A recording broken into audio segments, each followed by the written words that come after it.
This video is on random variables. Random variables. A random variable with an experiment with sample space S is a rule that assigns a number to each outcome. A coin is tossed 3 times.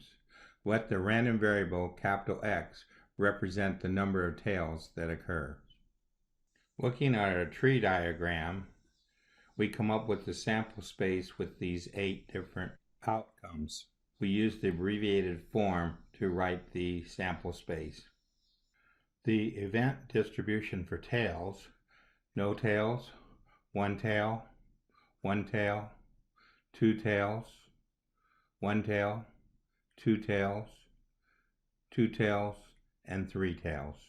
The event x equal 2 tails, HTT, THT, and TTH is these 3 results. The probability that x is equal to 2 tails is equal to 3 over 8.